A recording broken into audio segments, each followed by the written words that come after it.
warbaahinta NBC ee Mareykanka oo xiganaysa saraakiil Israa'iili iyo Mareykan isugu jira ayaa shalay warisay in Israa'iil doonayso inay dhaqso u bilowdo guluf hor leh oo ka dhana Iran. Xogta ayaa warisay in Benjamin Netanyahu qorsheynayo inuu Donald Trump ku wargeliyo dariiqyada ay tahay in markan lagu wajaho dagaalka Iran, kaasoo Netanyahu doonayo inaan Israa'iil gelin Mareykanka la'aantii sida xogtu warisay.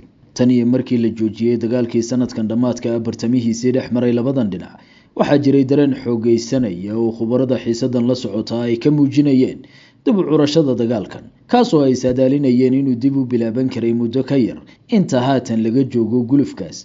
Waxaana khubarada qaybtood qabaan in doonista ugu weyn ee Israa'iil tahay in dagaalka dib loo bilaabo inta aan la gaarin doorashooyinka dhexe ee Mareykanka, kuwa oo jaangoyn kara inuu xisbiga jamhuuriga Mareykanku talada ku soo noqon karo taramka xiga iyo in kale. midaasoo tusaysa in Israa'iil doonayso in Mareykanka iyo Iran ay isfarasaaraan inta xisbiga jamhuurigu xilka hayo. Netanyahuna waxa la wariyaa inuu Trump u arko madaxweynaha kaliya ah ee uu ku qancin karo in Iran iyo Mareykanku si toos ah isu gacan saaraan, taasoo ah damacaan gaboobin ee ra'iisul wasaaraha Yuhuudda. The Israelis had three objectives with their war. The first one, get the United States and Iran into a direct confrontation. They had tried to do that for more than 20 years. For the first time, they succeeded. But the two other objectives... Israel weligeedba saddex qorshoon ayay ka lahayd dagaalka Iran. Qodobka koowaad waa inay Mareykanka ku kalifaan isfarasaar toos ah oo ka dhex qarxa iyaga iyo Iran, taasoo ay isku dayayeen in ka badan 20 sano. Midaasi waa u hirgashay. Waa tii Mareykanku ugu dambeyn duqeyn toos ah ka geystay gudaha Iran, balse labada qodob oo kale weli waxba kama qabsoobin, kuwaas oo kale ahaa inay bedelaan hoggaanka Iran.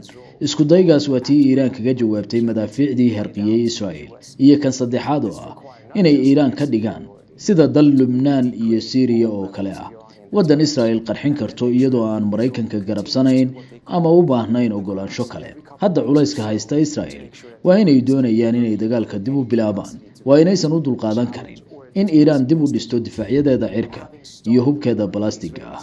They cannot allow the Iranians the time to be able to rebuild their air defenses or to buy new and better ones. Xogta cusub ee ay tabisay NBC ayaa lagu sheegay in Israa'iil doonayso inay Mareykanka ku wargeliso macluumaadyo ay ku sheegtay kuwo sugan oo la xiriira in Iran si xoogan u ballaarinayso horumarinta gantaalaheeda xawaaraha dheereeya ee balastiga, kuwa oo si daran u dhibaateeyay difaacyada hawada iyo duulaamadii cirka ee ciidamada Israa'iil intuu socday dagaalkii dhinacyadan ee dhowaa. Waxaa sidoo kale xogtu warisay inay doonayaan inay Trump ku qanciyaan in Tehran dib u bilowday dib u dhiska nukliyeerka iyo difaacyada cirka, midaas oo u baahan in dhaqso looga jawaabo sida Israa'iil doonayso. Trump iyo Netanyahu ayaa lagu wadaa inay maalmaha dhow ku kulmi doonaan Mar-a-Laagada Florida, kulankaas oo xogtu warisay in hoggaanka nidaamka Israa'iil ku doonayo inuu Trump kaga helo ogolaansho dhamaysa oo la xiriira ficilada ka dhanka Iran, kuwa oo Tel Aviv lama huraan iyo in haatanba la bilaabo u ekaysiinayso